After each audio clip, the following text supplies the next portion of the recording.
Hello again, and welcome to my ongoing series on patching the generative Polykrell.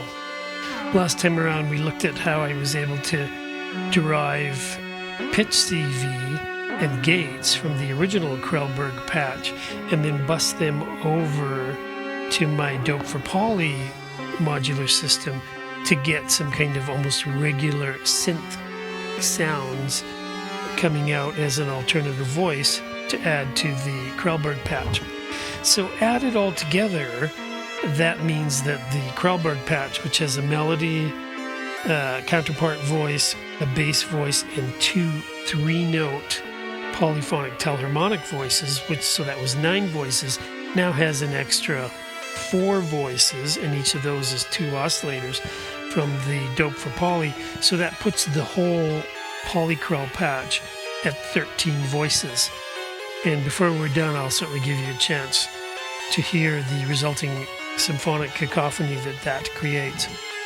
But for now, I just wanted to give you a sense of what I'm doing on the Doepfer system to create the sounds that it's creating. And it's a relatively easy system to use because it's already patched up so that I can do most of what I need to do with it simply by moving controllers. I don't have to do a bunch of patching.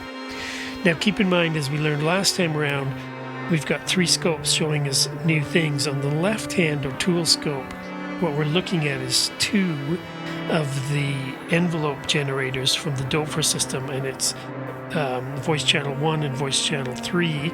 And if you look at them, you'll notice that they're very similar ADSR envelopes, just that they're kind of dovetailed. So one happens and then the second one happens, red one, green one, red one, green one, and in between them is number 2, and after them is number 4. So there's actually 4 of these going on in the background to create our 4 voices from the Doepfer Poly synth.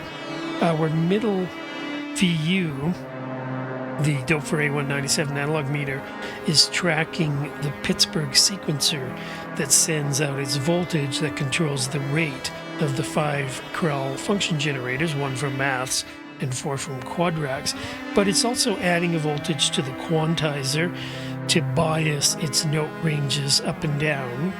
It's also speeding up the LFO that drives the quantizer, and it is also speeding up the trigger man that's providing the gates and the clocks for the Sketchy Labs analog shift registers that's driving the Doepfer Poly system, as well as providing the gates that turn on and control the 2 Doepfer A141-4 polyphonic ADSRs.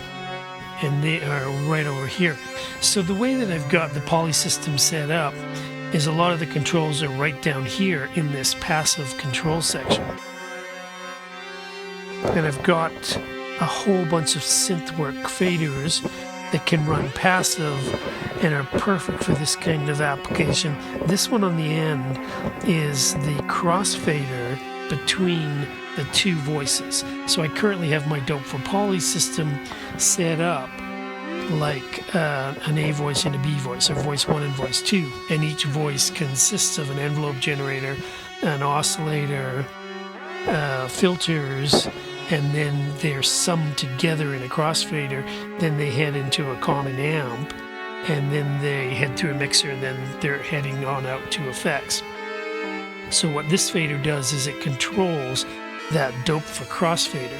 So when it's in the up position, now we're hearing just oscillator 2 and just filter 2. So that's one of the quad VCOs, and it's the A105-4 quad poly, and that's a 24 dB per octave low pass filter. So we're listening to that, and when it's in the down position, then we're listening to filter 1. Now Doepfer hasn't made a multi-mode polyphonic filter yet. I was in touch with Dieter Doepfer about it a few weeks ago, and it's certainly something that they would be excited to do, but of course everybody wants different filter types, and so it's hard to decide which of the many filter designs, multi-mode filter designs, would you then make into a 4-channel poly filter.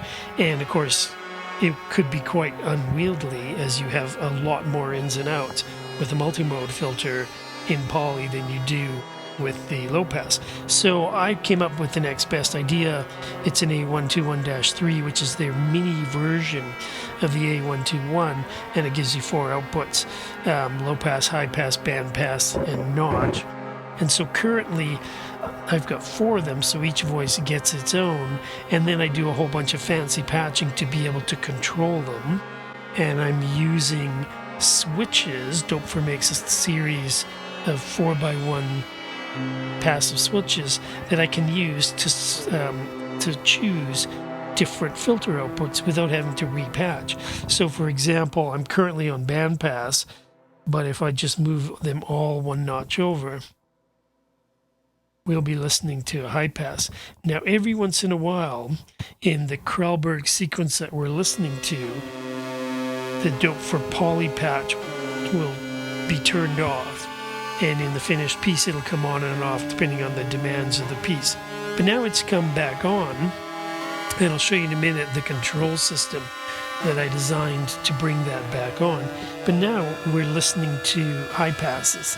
So we've got 4 high passes running, each one with its own oscillator output. And then somewhere along here is the attenuverter for the envelope. So envelope 1, which is the one that we're looking at on the O'Toole scope, it controls the filter via this fader.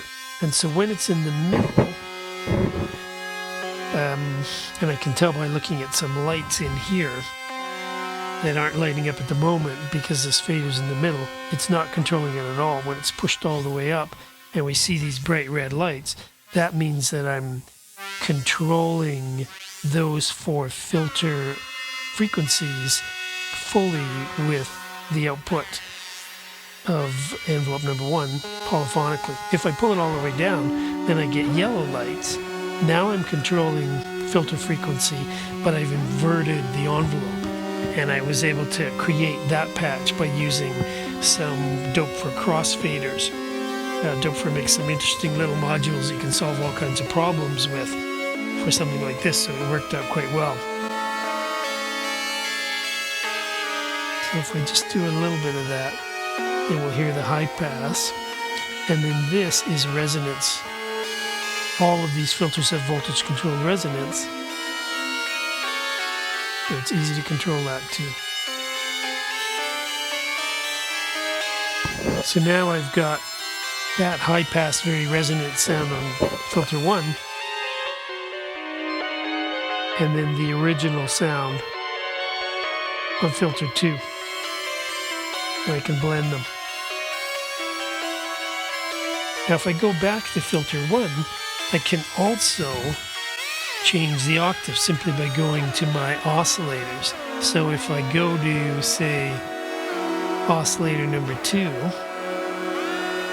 I'll kick it down, and now we'll hear that that's richer and lower. I've dropped that whole voice an octave. And then I can blend them. And now we're getting octaves.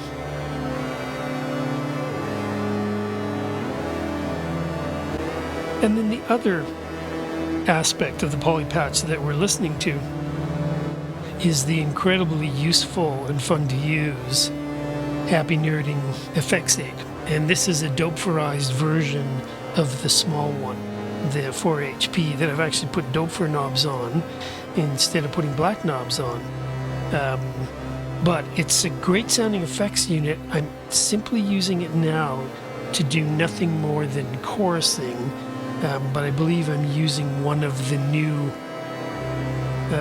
chorus programs that he has come up with, possibly one of the new Roland chorus modes that he's come up with, just to kind of add a little bit of that polysynth feel to it. And then this voice gets its reverb from the mixer that the rest of the Krellberg patch is patched up into. Well, I hope you liked what you've heard so far.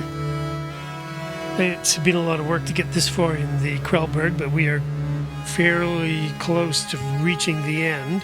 We're going to have a listen to what all of this sounds like coming up pretty soon, and then eventually I'll be able to make some music with it. Thanks so much for sticking with me so far. Please like and subscribe. I can certainly use more subscribers, and please consider joining my Patreon to help me make more videos and to make more weird music. Thanks so much, and we'll see you next time.